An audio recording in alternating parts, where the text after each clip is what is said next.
What's happening, everybody? I hope you guys are having a nice day. My name is Dr. Boyce Watkins, and today I am here. We're going to have a follow up conversation from the All Black National Convention to talk about the state of hip hop. Hip hop's been in the national media, in a pretty big way recently, largely because of what just happened with Travis Scott and Astro World, but we've been talking about hip hop for a long time, as you guys know, on this platform. And so, in order to dig into this topic and sort of look at the state of hip hop and where we're going, and we're going to have different guests kind of circulating in throughout the night. I want to start with Jay Ortiz. Jay Ortiz is out of Philadelphia, Pennsylvania. How you doing today, Jay? I'm awesome, man. What's going on, Doc? I'm doing good, man. Doing good. So everybody say hi to Jay. And so let's just start with the top, man. First of all, the convention was great, man. You did a great job at the All Black National Convention, and you and the panelists had a great conversation. Looks like we got D1 coming through, and Akila Nihunda's coming in a minute. What's going on, D? How you doing? What's going on? How y'all doing? I'm great. Can y'all hear me? Yep, we sure can. We sure can. And so let's just start with jump right in. All right, so let's start with Astro World, right? So Astro World was a pretty big event.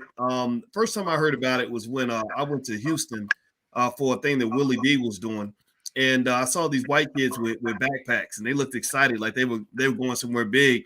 And I said, "Where are you going?" They said, "We're going to Astro World." I was like, "What the hell is Astro World?" And they told me all about it, and I learned about Astro World from like some white college students. And but as you all know, this week, hey D, I'm gonna mute you because it looks like I'm hearing a little bit of background noise. Let me there was a whole conversation that we had on the elevator about Astro World and what it represented, and I looked into it, right? So this year, you heard, that a lot of people got killed, a lot of craziness happened, and actually, I want to start with Jay. I think you're the youngest in the group. What are your thoughts about just everything that's been going down? Just the chaos. I mean, did it surprise you to see that happen? I mean, do you think this could happen in any concert? Oh, I muted Jay. Hey Jay, I think you're muted. You got to unmute yourself. Hey, yeah, my thought, tragedy, right? That's plain and simple. But am I surprised? I'd be lying if I told you that. Because I've been inside of a Travis Scott mosh pit before, like legit. When I was I think I was like 24, it was at Made in America, right? And I mean, I felt where it was like I told myself I'll never do that again. You know what I'm saying? So to see all of that happen and unfold the way it did, shocking, but not shocking, And it was a shame that it went down, especially with over 10. I think what are we at now, Doc? 10 people, including maybe 3 or 4 children, right? Yeah. That's that's unheard of at this point. But yeah, I think it's extremely sad. But I think it's a lot going on with that, man, and it's hard to figure out right now who's to blame, right? Like, are you blaming Travis? Do we blame Live Nation? Do we blame parents for having their kids there? It's really like a lot where that's up in the air. So yeah, it's a tragic situation. I think it could have been prevented if the proper security and proper precautions were taken, because Travis Scott shows are always like this, right? This isn't the first time that there's been a mosh pit at his show. He legit does this. This is what he's known for. You know what I'm saying? This is how he gets his brand marketing. This is how he gets Fortnite deals. This is how he gets McDonald's deals. This is how he gets Jordan deals. You know what I'm saying? So this is literally the reason of people dying is literally the reason that they hire him, though. Okay. Like, if that makes does that make sense? Like, that's the reason of the people's demise, that, you know what I'm saying? That whole thing of everybody being rumbled over, that's what got people excited about Travis Scott in the first place. So it sounds like D, it sounds like it's good until it's not good no more, right? That it's all cool until it's not cool. And to Jay's point, when I was looking at the mosh pit culture, it was kind of crazy. I mean, it was like just dudes just going in the middle of a circle and like punching each other and pushing each other and all this other. I mean, so one of the things I thought about though was that it's not like we're just now finding out that that there could be. that there could be a dangerous element to hip hop, right? We know that there's some areas, segments of hip hop, if you will, where it's not so healthy, right? I know, but really, I don't even know if this whole incident is really as much a judgment about the culture around Travis Scott and the music that he makes, as much as it's just about bad execution of a concert. Um, are we making too much of this? I mean, do you think it was just a matter of like, well, Live Nation just not properly protecting the people at the concert? Do you think that there's more to this than just than just the technical aspect of it all? Definitely, a big portion of this does have to do with the ball being dropped in terms of proper execution of a concert. A concert should never turn into an event that has potential, for innocent concert goers to die and to be, severely ill because of this or just severely injured. That should never be the case. So the ball was dropped there. But in addition to this, there is an infatuation that we have in hip hop with the wild side. There's an infatuation that we have with rebellious behavior, and it's cool if what you're rebelling against is something like racism or discrimination or things that are meant to, to hold. Oh, I That's think Deep cool, Roll. but when we become infatuated with rebelling against civilized behavior, that's a problem. When we become entrenched in wanting to constantly show how close we can get to doing something deadly or destructive without actually it happening. It's all good for people to rap about murder until somebody gets murdered, and that's a big problem. It's all good, when it comes to concerts and we talk about mosh pits. It's all good to see that happen and it gets celebrated until it actually goes too far. And I think it's about figuring out how do we learn how to still celebrate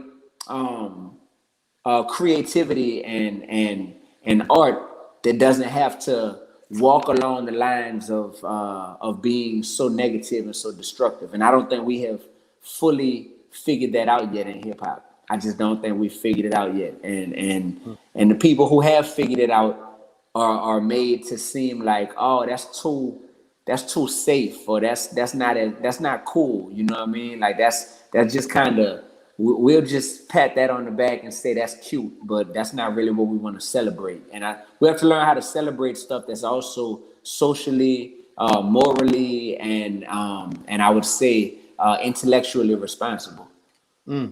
So, Madam President, unmute your mic if you can. I'm gonna go to you because I want to ask you this question about morals. D used the word morals, and when I think about morals, I think about the poor kid, the poor 9-year-old boy, Ezra Blount, who just died. And just to tell everybody the story about what happened with Ezra, based on what I've seen, effectively, his father took him to the concert. And the first question a lot of people asked was the obvious logical question, which is, why is a 9-year-old at a Travis Scott concert? I never thought of it as a place that would be conducive or healthy or safe for a 9-year-old. But his father didn't seem like a dumb person. His father seemed like a guy that said, look, I wanted to protect my son. So he was on my shoulders. We were in the back because we thought that that would be safe. And it turned out that the back was the worst place to be because they got crushed. His father got crushed and he passed out. And when he passed out, the boy fell to the floor and got trampled to death. When I think about morals, Madam President, I think about, what the hell was going on at the concert? Was the music that good? Were the drugs that effective that you didn't notice that you were stepping on the head of a 9-year-old boy? Like, I mean, I that's the part I'm really trying to understand. I mean, again, I ain't never been at a Travis Scott concert. I'll never be at one. But can you help me? I mean, is there something to be said about that? Just in terms of like, what has to be really that interesting that you don't even realize that you about to murder a 9-year-old kid and step on his face? Madam President? Absolutely, Dr. Watkins. First of all, it's good to see everybody, all my family. I'm glad to see you all. But we are dealing with a group of people who lack morals. And most of all, we're dealing with a group of people who are always high. Travis Scott is high. He likes drugs. And a lot of times he likes to be on stage high. And this is what happens when you are high all the time and you have something called a mic in your hand and you have too much control and too much power. This is what happens when the devil has power. But we don't want to talk about that. We don't want to talk about the effects of being high. But let me tell you something, because a lot of people think Madam President don't come from the real deal. I got an uncle in jail for murder that I've never had a chance to meet because he killed a woman when he was high. A lot of things happen when you are under the influence, when you are high, when you are on drugs, you are out of your mind. And when you are out of your mind, you got a lot of people that lose their life in return. Come on. We cannot act like that this young man is not responsible. He is the cobra. He is fully responsible. And just like he's responsible and this blood is on his hands, and whether he was fully aware, cognizant or not, blood is on his hands. And the people around, just basically being in this environment, I would not be the person to go to this kind of concert because of this lack of safety. I wouldn't go to the concert because I know the kind of people that will be there. It ain't gonna be the same folks out there seeing Erykah Badu and Raheem and all them other folks, that do the blues and the soul folks. It's gonna be a different environment. When it comes to Travis Scott, it's not, he has the same morals on that stage and on that mic that he has in the studio. The same morals that got him the record deal, the same morals that led people to that day, to the grave. So we have to ask ourselves oftentimes, if a Travis Scott was a CEO over a company, which he is, he's the CEO of his own company, whatever that is, and if the behavior that, if I was a CEO over the Freedom Company and people was coming to see me and I started telling them and inciting them and people end up dead, I would be fully responsible. I would lack morals. I would be accountable for that. So I think Travis Scott and this entire, everybody around him, this is what happens when you just live in that high life that people like to act like is going so well. This is what happened. Ain't nothing good behind it. You got to come down off that high, Dr. Watkins. Okay. This is what happens.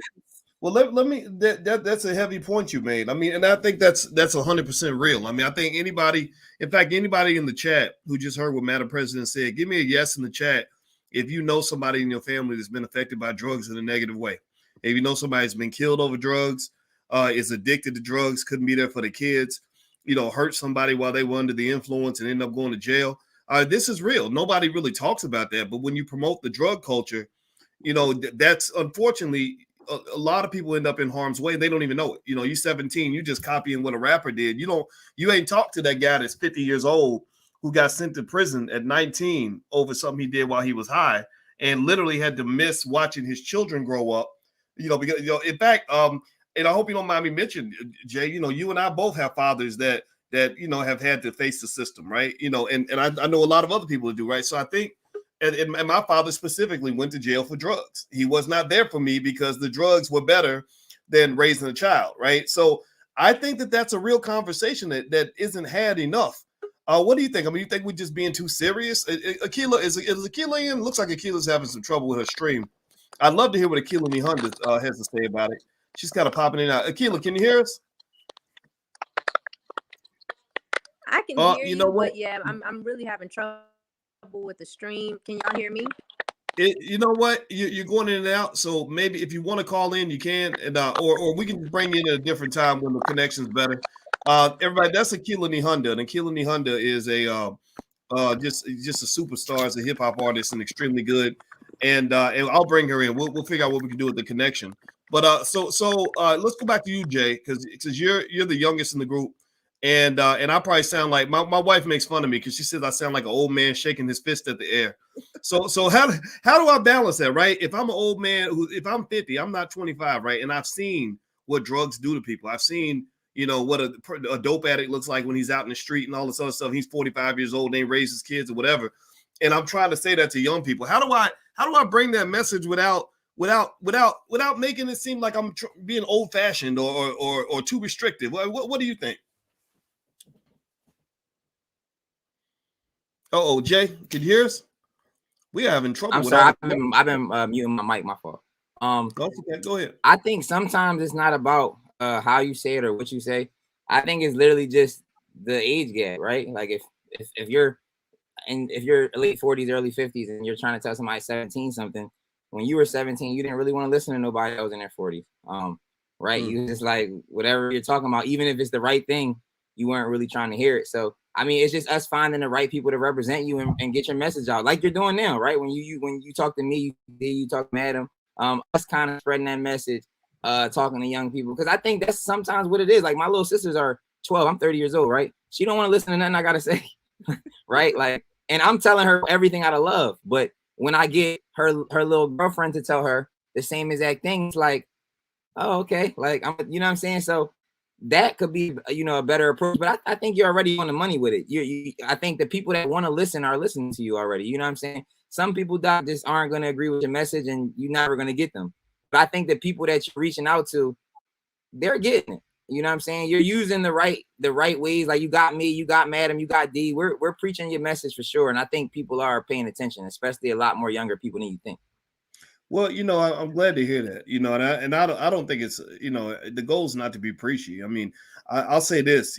I remember being 20 and 25 or whatever, like it was yesterday, and I did listen to people that were older because they warned me about what was ahead. If I didn't listen, and I had friends that didn't want to listen, and they paid a price for that. So, D, what do you think, man? I mean, how do you are you're a great hip hop artist. So everybody who doesn't listen to D1 music needs to listen to it. I mean, this brother has so much energy and talent. It's ridiculous.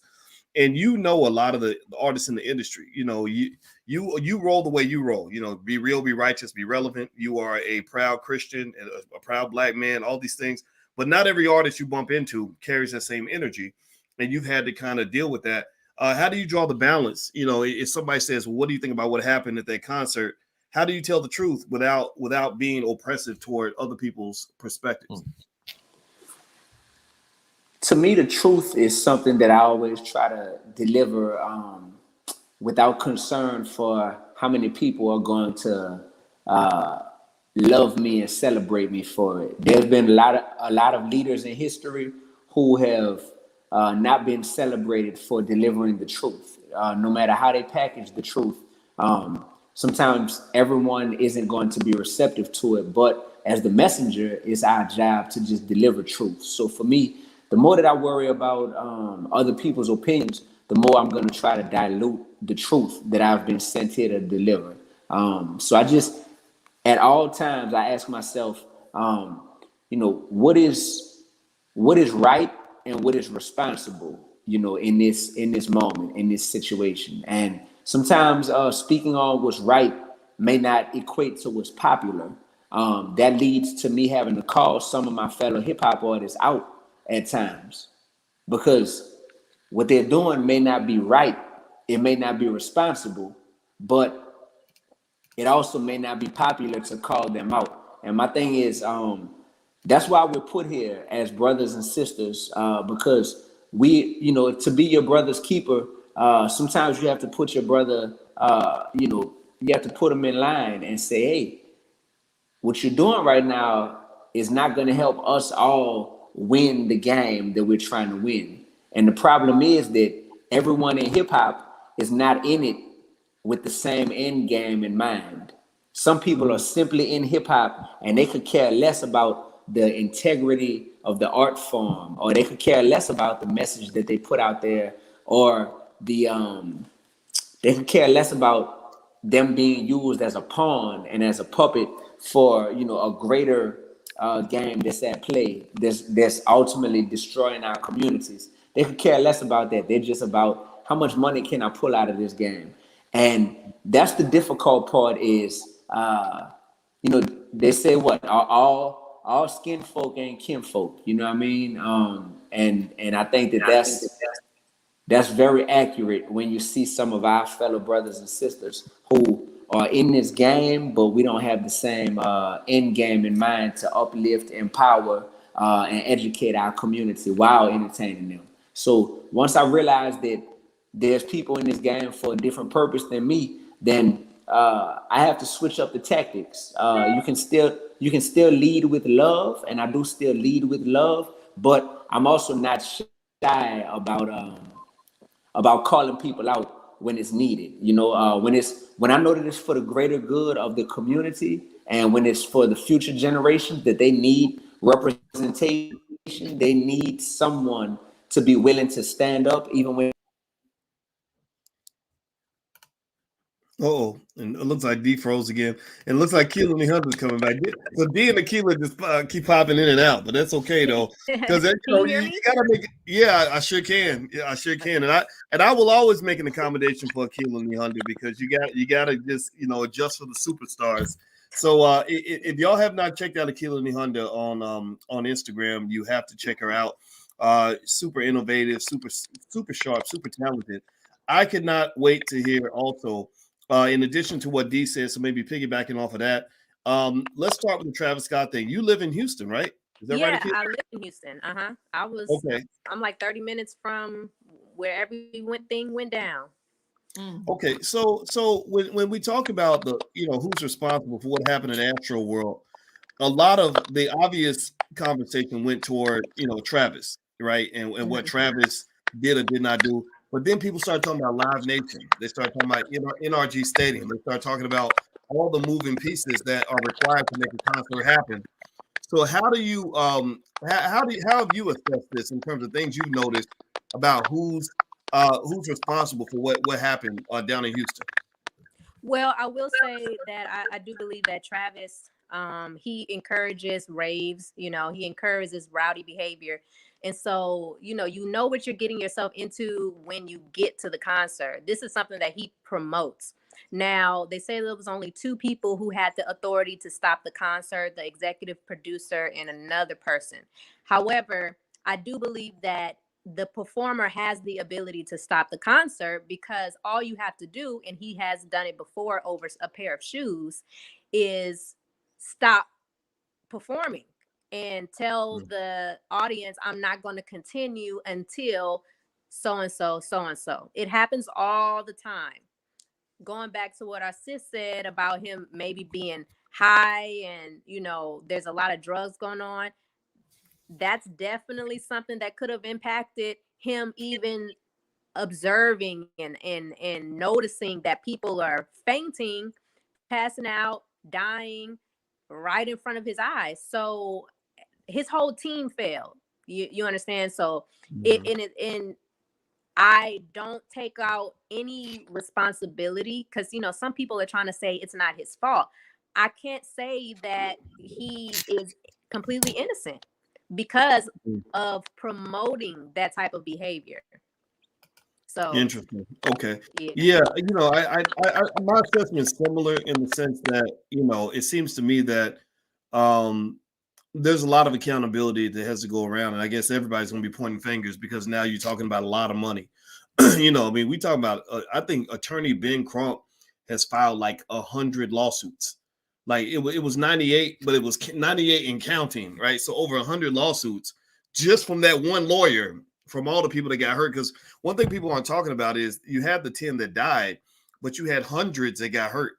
Like very seriously. So it almost speaks to the other side of the wild side, right? The wild side's got two sides, right? It's got the fun side and the side that ain't so much fun.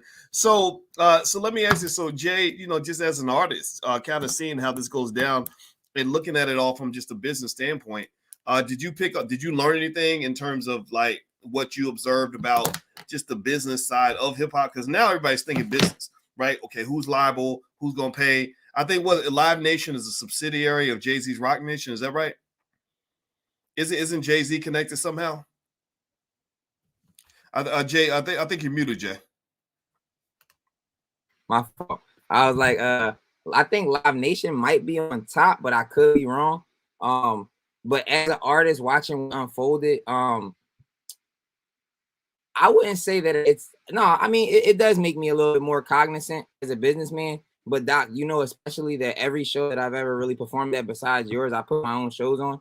So I'm the one working out the insurance of the show. I'm the one working out who I'll be the one to stop the show if something like that was to happen. You know what I'm saying? Whenever there's a mishap, I'm the one pretty much controlling everything. So I completely, you know, I definitely I get what was happening. I have never dealt with 50,000 people at one time, right? So that is a whole nother ball game.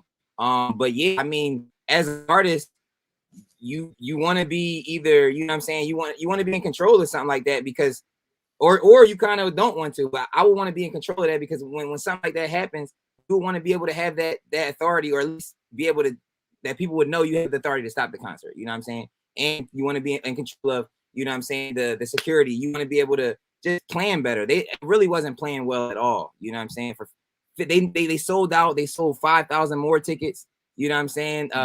The insurance policy isn't really that much when you see all the people that are getting hurt. I think it was like 25 million. But I think that's going to be, you know, that's going to have to go a lot farther because of all these different lawsuits. So it's just different things that it shows you to be in place of. But yeah, I'm definitely, you know, kind of glad I've never had to deal with 50,000 people yet. Well, you know, just for the record, so everybody can know, I looked it up, and it turns out Live Nation is not a subsidiary of Rock Nation. Rock Nation is a subsidiary of Live Nation. So Jay-Z brand is part of Live Nation was formed with a merger with Ticket, I guess back in 2010, and their CEO is a guy named Michael Rapino. The company made 1.8 billion in revenue last year, and also they have about 10.5 billion in assets. And the reason that that's important is because, and a lot of that's debt, actually. I got to go look and double check, but they have a lot of debt. But the reason I'm thinking about that is because I'm wondering, you know, when you talk about these lawsuits, and I didn't mean to make this all about the Travis Scott thing. I want to talk about hip hop in general, but I think the Travis Scott thing just is such an interesting thing to observe, is that when these lawsuits get filed, the question is, how much is a life worth? You know, how much it could be into a jury could say, you know, it's worth 65 billion. How much is a child's life worth, Doc? Boom. Children, exactly. Right? How much are their lives worth? Right? And I think I've heard, and mind you, I did a little research earlier. I think you can get up to like 300 million for a life. But I could be incorrect, but I did a little research earlier, and I think that's like how much the most you could possibly get. But how could you tell a parent that their 9-year-old child's life is worth 300 million? You know what I'm saying? Yeah. So that's gonna be interesting, right? Because if they get, I mean, imagine having to settle, you know, I don't know, I guess 10 lawsuits for 300 million each. That's 3 billion. And then you got, you know, all the hundreds of other. Yeah, hundreds. So it's interesting to watch. Now, Madam President, I'm gonna go to you because I'd like to get your thoughts on you know, going beyond Travis Scott, you know, so not just talking about Travis, but generally speaking, you know, it's interesting to me because it almost seems like people responded to the Travis Scott concert mainly because it was the people that died were like white college students mostly. You had the black boy, of course, but a lot of the people that died, you know, they'd say, you know, this is, you know, Tiffany, who was a student at such and such a university, and there was an Indian guy who was a college student, right? And you know, and here's what's interesting to me is that this year alone, 200 rappers died. Like this year alone, 200 rappers. And you and I are both from Chicago, and we know that in Chicago, you got death happening all the time. Jay, you from Philly, you got death happening all the time. Akila, you from Houston, you got death happening all the time. D is from New Orleans, you got death happening all the time, right? Y'all get the pattern, right? And it's interesting to me that none of that ever makes the headlines. Like there's no conversation about any of that hardly, not in a significant way. But you have 10 people that die, the 10 college students get killed. Then suddenly it's like, oh, what's going on? This is dangerous. Am I seeing too much there, or do you think that there's like a racial element there, Madam President? You are muted. Well, of course, whenever we're dealing with mainstream media, we're dealing with a high level of, you know, racism, where they're headline white deaths over black deaths and white women who's missing over black women who's missing. We have all of that. But I do think commonly, anytime, just from a news perspective, anytime this is happening in one setting, it's breaking news. This is one setting that all of this happened. This isn't just, you know, over time in Chicago, people dying daily, as you mentioned. It's to the point where it's so desensitized in Chicago.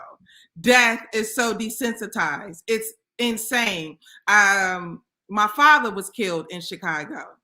My father was killed in 95. His brother was killed 25 years later. Okay. My first cousin, her father was killed in Chicago last year. I got an obituary of people in my house, that people who've been killed in Chicago. It doesn't always make the news. And even how they die don't even make it's insane. Like on a daily basis, death's just happening. We not getting news coverage. We ain't getting nothing. Ain't no 100 million hitting the door. Ain't nobody ever came and said, Madam President, your father's been killed. We want to help you excel in America. It don't happen that way. But the reality is, Dr. Watkins, I do believe media has all types of biasness. That's why Black media is important. And most times, but I do believe that this was breaking news because it was all in one setting. And I do believe that it was all in one setting. Travis Scott was the headline, and rightfully, all of the media towards him and accountability should be that. Well, it is interesting you say that, and I'd be curious to get your thoughts on this, D. It looks like D bouncer. D and Aquila are just trading places. When one comes in, the other one goes out. I hope it's not something with StreamYard. I think it's because we're using our phones, and it's so much. I think it's too powerful for the phone versus a computer.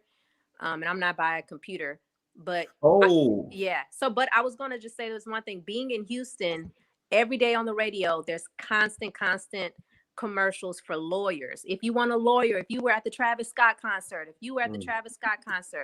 every time you turn on the radio, it's very interesting. If you were, and it's all these different lawyers, all these lawyers are trying to get clients. It's very interesting. Mm-hmm. So it almost seems like people, and Akila, I'd like to get your thoughts on this. It almost seems like there are people that profit from Black death. Like whatever harms us, it's helping somebody else. Somebody else is making money. Oh yeah. It seems like that's the constant theme, right? Like we're gonna market Black death, and then when death happens, we're gonna make money from it. At what point as a community are we able, or do we, just say no to that? Like, what do you think in terms of ways we can kind of confront and address that? Because I'm looking at the corporations, I'm looking at the Live Nations and the Apple Musics and everything else. Why are you allowed to market things that are killing our young people, but you can't do that to other communities? You can only do that to us. They're only carrying out what their ancestors used to do when they used to lynch us and cut off our body parts and sell it in stores. You know what I mean? Like they're continuing the process of capitalizing off of Black body parts, Black organs, Black death, taking pictures, making postcards. So we see this in history. And so all they're doing is doing it now in a corporation type of way, a corporate way. So the only way we can stop this is if we as a people wake up and say enough is enough and understand our value and actually see. A lot of us are blind to the fact that all of this is going on. If you ask the average Black person, they might say, oh yeah, I know that the system is against us. But at the same time, they still don't fully get the concept of how they are playing a role in keeping this going, and that we make it easy for them to do this. So the only way we're going to stop that is to get knowledge of self, to wake up to our value, and to just stop being blind about it. And, talks like this, conversations like this, I think it helps that. And we need to, teach our children at a young age, what's really going on. When I was little, I was always taught who my enemy was. When I was 2 years old, I knew who my enemy was. So none of this stuff surprises me. Okay. So, and by the way, I'm speaking with, it looks like she just popped out right at the end of that question. I'm speaking with Jay Ortiz, Madam President, also Aquila Nihunda, and D1, and we're talking about hip hop and whether or not hip hop is toxic. Hip hop is deadly for Black people, and why nobody really cares about that. And so if you could do us the favor, please hit the thumbs up, share, subscribe button if you haven't done it yet. And I'm going to say this. I think that it seems to me that a big challenge we have is ownership of media, control of our image, to the rest of the world. People are able to make us look like buffoons, and then they market the buffoon image, to everybody out here. And they just, think only God knows what about us as people, and we get treated accordingly. So what do you think, Jay, in terms of, from your perspective, as an artist, you're also a fashion icon, and you paint, you do amazing portraits, or I don't know, call them portraits or paintings that you did at the convention. You did really well with that. What do you think as an artist in terms of how you draw that balance? Like when you're observing, on one hand, you're observing all the opportunities in hip hop, but also on the other hand, you're observing the reality of living in a place like Philly where people just dropping like flies. How do you strike that balance to just sort of know how to be an artist that expresses yourself while at the same time not being sucked into sort of the death trap that's marketed by corporate America? Because it almost seems like it kills your ability to be an artist. Because to me, an artist is a person who expresses a range of emotions, a range of possibilities, a range of feelings. But if everything that you're rapping about ends up with popping mollies and killing somebody, that to me is not really art anymore. It sounds like you fit in a profile, like almost like a puppet. What are your thoughts on that, Jay? You are muted. I was gonna say, could you narrow the question down just a little bit for me? Yeah. I had a large answer, but can you narrow it down just a little bit? Okay, I will narrow it down. How do you go as an artist? How do you balance between creative expression versus the impact of the words and the deeds of the artist? Like, do you think an artist should not have any responsibility for their words, or do you think that as an artist, there's a line you have to draw to say, okay, I can't go across that line? Well, I think you have to have responsibility for your words, right? I think that people don't understand that the music, and I like to tell people the music industry is almost as like wrestling, where kids didn't know it was fake. Like so a lot of guys you see are your futures that don't drink lean, and all your people, they don't really do this stuff. This is a gimmick. So as an artist, if you don't want to fall in that line, you have to be accountable for what you say. An artist like myself, I can admit it, I've made songs that probably my lifetime that probably wouldn't represent where I'm at in life right now.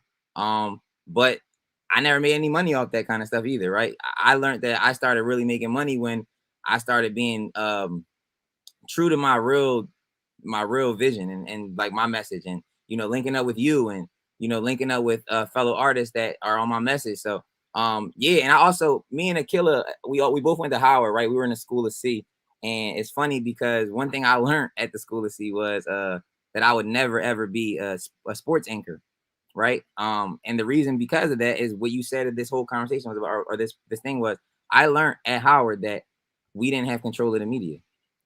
I learned that we had no control when, like, I was going to be a news anchor. Like I'm saying, that was what I was school for. And at school, while taking class and while really understanding it, as you can see, Doc, I've never tried to be a broadcaster. I gave all that up. When I went to school and learned, I was like, oh, we don't control any of this. I was like, half of the stuff that's headline, they only going to write the headline that makes you read it, right? It's not even about if it's true or not. You know what I'm saying? So as an artist, you got to take control of this stuff. If you don't, your kind, for the most part, is not in control of anything, whether it's news, sports, TV, music, radio. We are not at the head of anything, no matter what it looks like on the outside. I think it's a good point, and it seems to me that the goal is to understand the importance of controlling our own media, right? Like we have to sort of attack this thing at a business level, not just at an entertainment level, right? It's one thing to ask an artist to rap about something different, right? Like stop rapping about Molly, stop rapping this. I mean, we get that, but if he is a puppet that's got a puppet master that says, if you don't rap about this, I'm gonna whoop your ass and take your money, then that means you're not talking to the right person. It's almost like when you go in the store and they, that old, I don't know if you ever heard that old rule where they say never take no from a person who doesn't have the authority to say yes. but that's like the rule. Like you go in the store and you're like, I need a refund. Well, if the person's not authorized to give you a refund, you don't need to talk to that person. You need to talk to their boss, right? So when I think about artists, that I've had, interesting interactions with, like I think about starting with Lil Wayne and the kind of weird interaction we had back in 2013. I didn't really go talk to Lil Wayne. I talked to Lil Wayne's boss. Lil Wayne's boss was Mountain Dew because they were sponsoring his world tour. We got Mountain Dew to cancel the fucking world tour. It's like, fuck you. You can't say these things about black people and think that that's okay. That's not cool. Same thing. Tyler, the Creator. We have the back and forth, but it's like I'm not really arguing with you because you are a puppet. You don't have power, right? I'm talking to your boss. Same thing, Lizzo. When I talked about the stuff with Lizzo, promotion of unhealthy habits that are not beneficial to black people, that destroy the images of black women, people thought I was talking to Lizzo. I was never talking to Lizzo or about Lizzo. I'm talking about Lizzo's boss because Lizzo does what her boss tells her to do, right? All these artists, most of them, not all of them, but many of them are the product of a machine. There's a corporate machine. The machine is Apple. The machine is whoever those other companies, Universal, right? And I personally think that it seems that as black people, and Madam President, I'll pass the ball to you on this. It seems to me that as black people, we have to learn how to play the game at that level to understand that, look, I want to speak to your manager. Like you do when you go to a restaurant, they mess up your order and they're not giving you the right answer. Let me speak to your manager. What do you think, Madam President, about what I said? By the way, you're muted. Thank you, Dr. Watkins. I just want to say, Jay, it's interesting seeing you as a newscaster, by the way. I can actually see it now that you said it, but I was going to say that,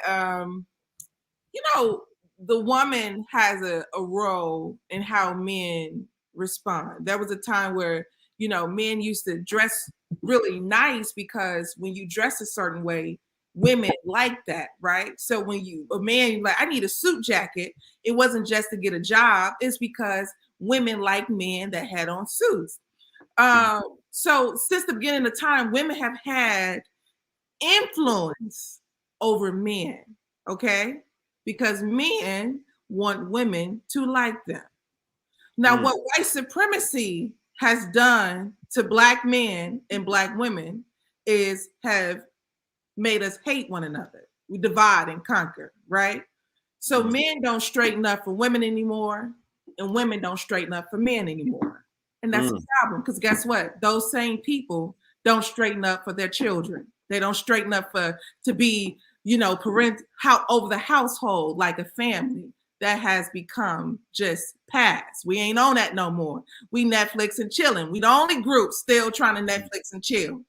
Meanwhile, and be 45 years old, Netflix and then chilling. That's that is problematic, and it's all in the music too. The lack of disconnection. If a man is calling a woman a bee and a hoe and all these other things, then guess what? The tongue is the first thing to derive separation from us, where there's no love. I'm this, I'm that. And then if I got to come around and I got to call you a B, a hoe, and an N-word, then we don't have no connection. We disconnected. I'm trying to figure out how women laid up with men that have called them a B for 60 minutes. You've been called a B for 60 minutes straight on the track. How's this your man? Sis, this can't be your man. This can't be your man. So we have and one of the biggest issues that Black people have had in this country is allowing white supremacy to feed us. Women lose their own sons because of what we consider to be successful. I realized something too, Dr. Watkins, this stuff started at 10 and 11, how they take away, young boys, they don't have no interest in nothing else, even the things that they're good at, because they feel like, well, I'm going to rap, I'm going to play basketball because I got to make some money. There's no way that's the only way young Black boys believe that's the only way they can make money. Well, that is a problem. I mean, it's one of those things where, I don't know. I think it's, Akila, I'm asking you, I feel like it might be a little bit fruitless for us to sort of, compare 2021 to, like, say, let's say 1991, right? Because, I'm sure in 1991 there was somebody comparing 1991 to 1961, which would have been very unrealistic to do, right? But in reference, but I think it is important to think about the past and maybe what we were before we started allowing ourselves to just be so degraded. And I keep thinking about long ago when Queen Latifah did a song, and it started off with "Who you calling a bitch?" Now, y'all remember that, UNITY, right? And it was almost like everybody got it because they were like, yeah, like, why would you call a woman that name unless you had no respect for that woman? But now, it's pretty, much par for the Now course. it's common, they say. Yeah, and I think that, while allowing people to just, evolve in whatever way they're going to evolve, it does seem that we've hit kind of almost what appears to be an awkward level of imbalance and disrespect between the male and the female that is not conducive to us surviving as a community. I mean, what do you think? Am I overreacting on that? Yeah, before my phone cuts me off, um, just looking at the baby situation with Danny Lee and seeing how that debacle is going on and how he's disrespecting her on live and how she's, holding the baby. And it is very interesting how he can call her, you were my side chick, you were my side chick, you were my side B, and all this type of stuff, the mother of his child. And we're watching this. It's very ghetto. And you think you think like, wow, you're subjecting yourself to being treated this way, and you didn't get any red flags, like how he treated the first baby mama, how he treated the second baby mama.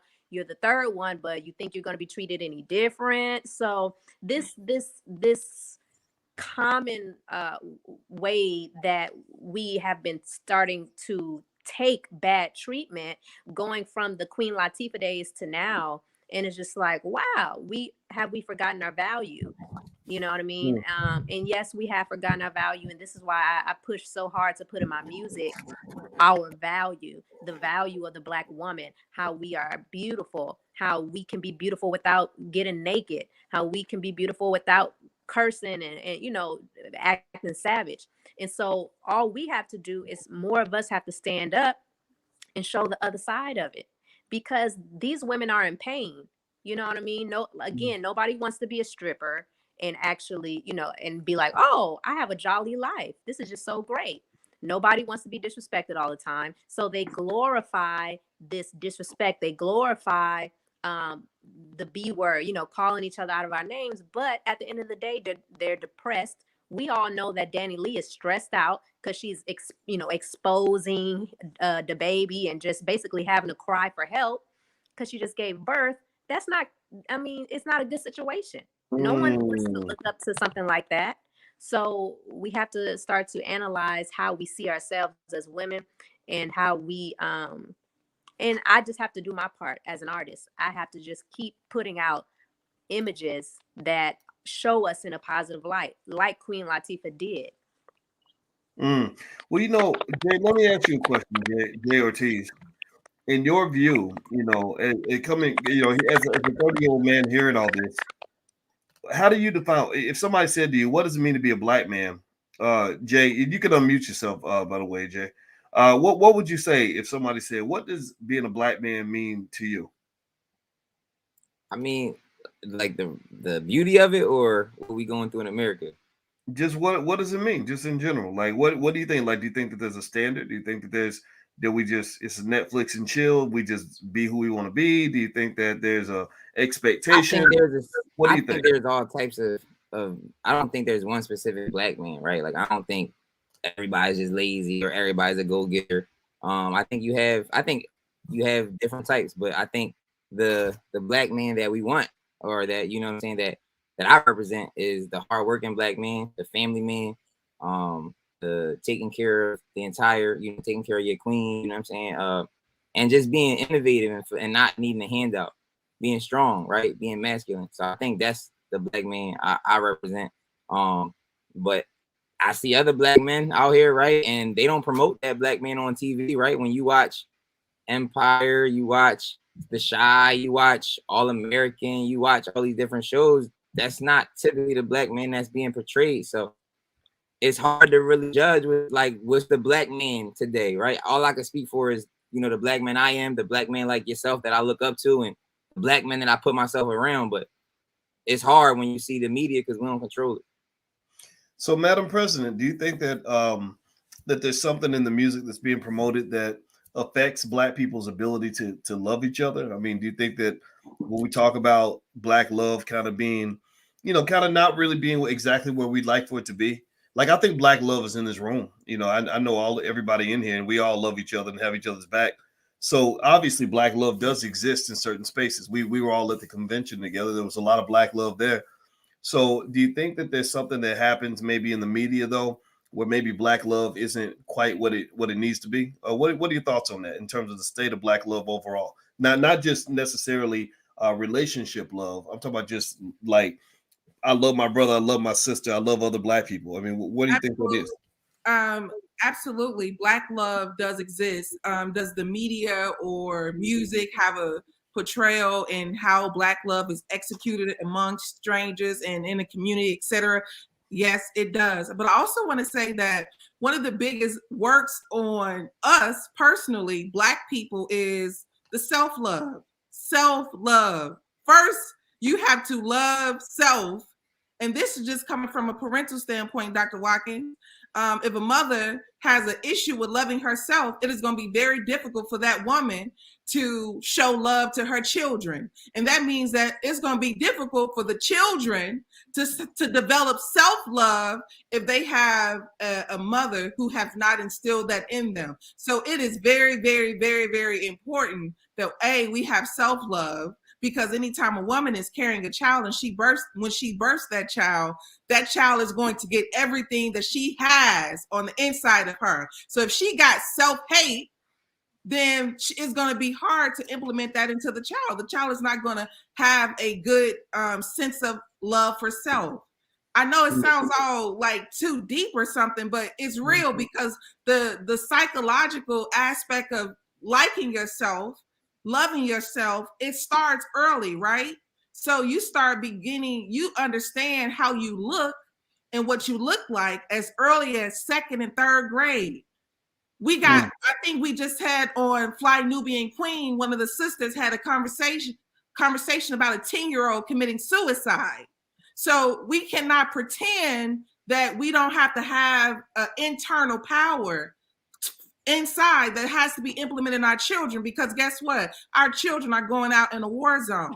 So if we got an internal war zone of self-esteem issues, then you're going to go out inside a world who won't like you in the first place, an environment that's not for you. We got a lot of stuff that we battle against. Of course, that's going to have an effect on how we love one another, how we treat one another.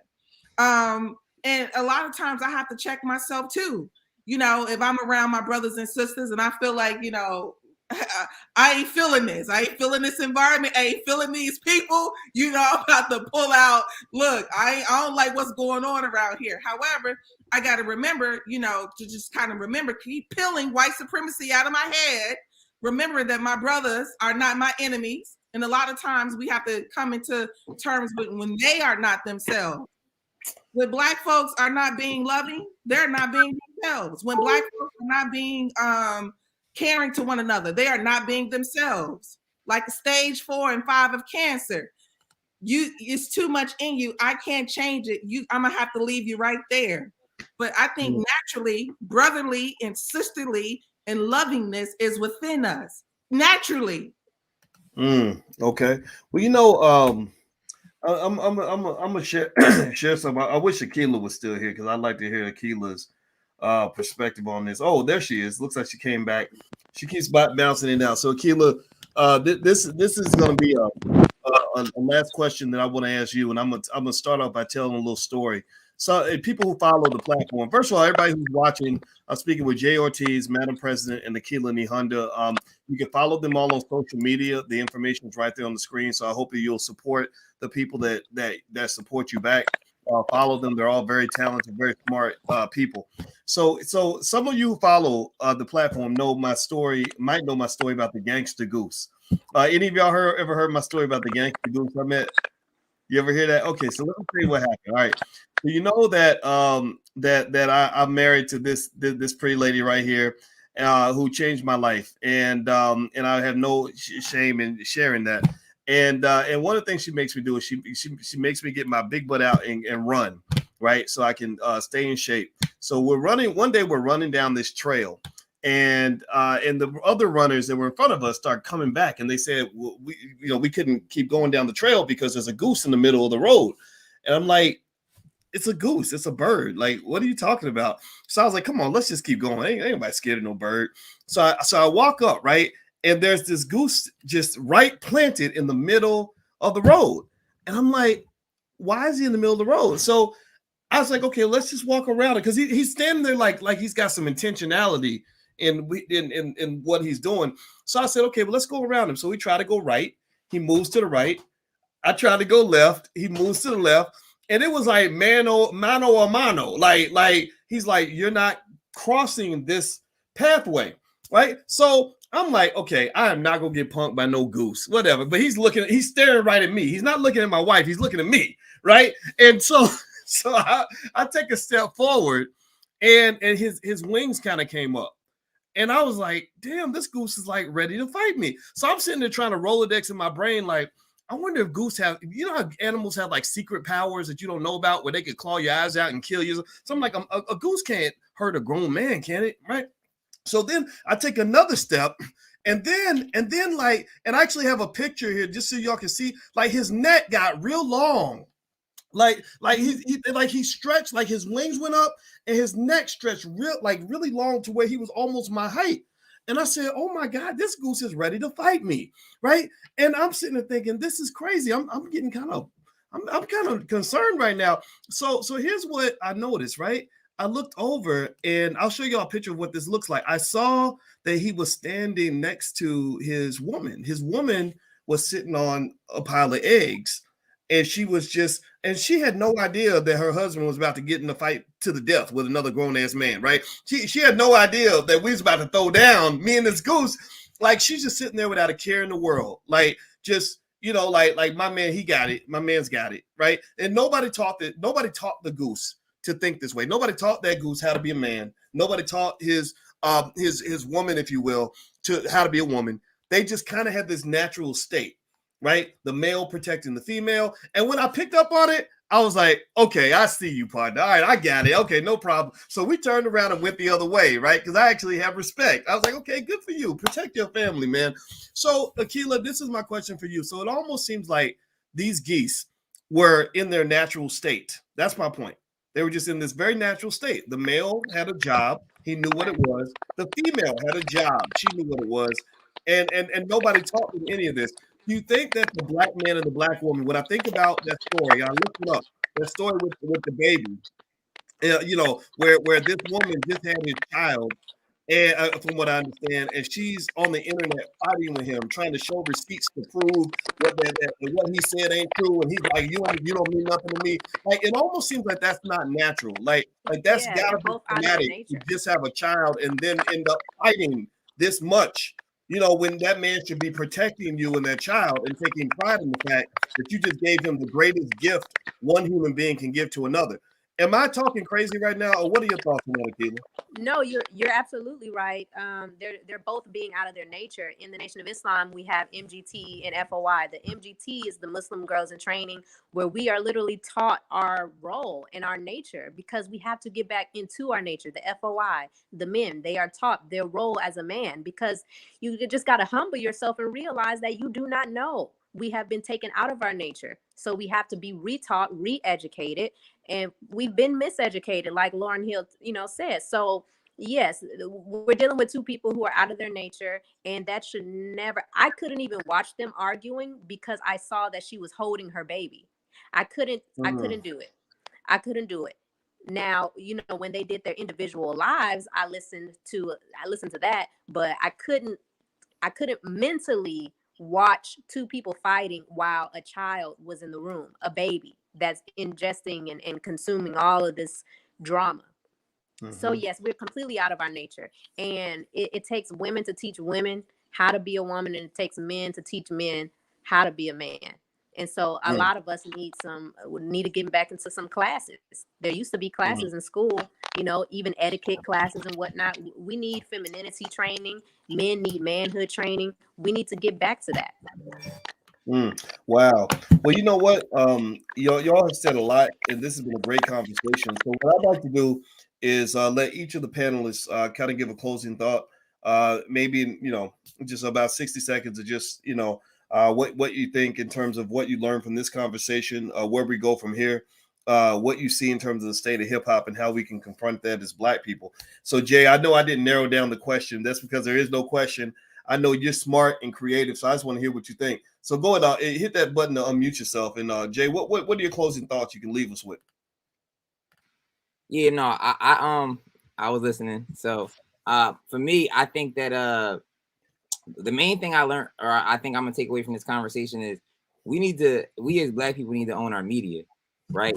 Because media is how we're promoting hip hop, is how we're promoting that we should play sports, is how we're promoting everything at this point. So I think that we need Black media. We really, really need Black media. We need Black ownership in our media, whether it's our music, the music labels, and everything else that's going on. And with that being said, I don't want to take too long. You can follow me and stay in touch with me at J Ortiz NFT on Instagram, at JAYORTIZ NFT, at Art from the Heart, which is ARTFRM the Heart, and at Art from the Heart NFT Gallery, which is AFTH NFT Gallery. And yeah, that's my piece. Thank you for having me. And Jay didn't get a chance to mention that he formed what I think is the first ever NFT art gallery in Philly. Is that correct? So yeah, I formed the first ever standing NFT art gallery in the world. And what standing means is if you've ever been to an NFT show, they're like 30 days and then they pick up and they leave. My gallery is a gallery that is simply made for NFTs. And when you come and you leave and you come back, it's still there. All right. So, and that was specifically what it was made for. There was nobody that did that before us, right? That's Black owned. So yeah, NFT gallery, we're the first ever. We're not the first Black. We are the first ever standing, and make sure, y'all check us out. I love it. I love it. All right. So Madam President, your closing thoughts. You are muted. All right, I just want to say thank you for having me, Dr. Watkins. It's good to see my family. Of course, I think the best state of hip hop is having my sister rise to the top, as she is a queen sitting on a throne. Folks should continue to know her. Jay is also a part of hip hop, so I feel like D1, he's a part of hip hop, and I believe this is the hip hop that the conscious community should be constantly having in their ears, because these are people who are saying something that gives you life and not something that continuously kill you. I would just like to say I'm Madam President. You can find me at One Madam President. I'm the owner of the Freedom Company. You can follow me on Instagram, the Freedom_Company. And it's always a pleasure to be with you all. And that's it. All right. Akila Nihonda, your final thought. All right. Let's just get together. Let's think about why we are important, why we matter, and carry that to our brother and our sister, our family, our community. And I am on Instagram. I am on all the platforms, and I'm going to continue to create music and put out videos and media that reflect what I desire to see Black people doing and looking like and expressing themselves like. And I think that more of us need to be the change that we want to see. So if you want Black people to look a certain way, you look that way. If you want Black people to talk a certain way, you talk that way. If you want a certain Black business, start the business. And that's all I got to say. Thank you so much, Brother Boyce, for having me. Yeah, well, it's a pleasure to have you here. And when I tell y'all that everybody in here is doing amazing stuff and going to be a star, I can't wait to see it all manifest. It's already manifesting. I mean, every person in here is an entrepreneur, is a thinker, is an incredible artist, incredibly talented. Jay is super creative. His paintings at the convention sold like hotcakes. This man sold thousands. Yeah, it was insane. And mind you, guys, I've been rapping much longer than I've ever painted, so it was fun. It was phenomenal for all of that just transpired the way it did. Yeah, yeah. And Madam President is an extraordinary poet, extraordinary spoken word artist, and a major, major leader. She's a very natural leader. That's how I met. I met Chanel, aka Madam President. We met. What was it? 2005.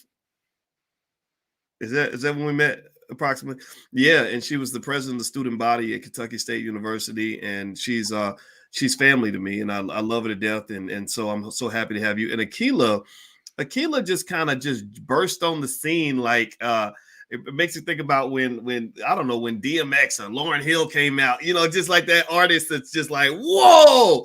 And so I saw Akila Nihonda, and she's super creative because what I love about what you do, Akila, is I love how you do your verse once a week, and it's always on something relevant, and it's extraordinarily good music, and your mind works like a computer, and also your husband is a part of all the projects you work on, and I just thought that was great. So when I saw that, I really wanted to reach out, and you received me. I was happy to receive and meet you and your husband, and I just really want everybody to understand, like, look these people up because this is your community. This is where your empires are built, right? So so I want to say thank you to everybody for coming in. It was great to have you here, Jay Ortiz, Madam President Akila Nihonda. We're going to continue this conversation. And at the end of the day, let me just say this before I let everybody go. And as you hit the thumbs up button, Black people are going to win.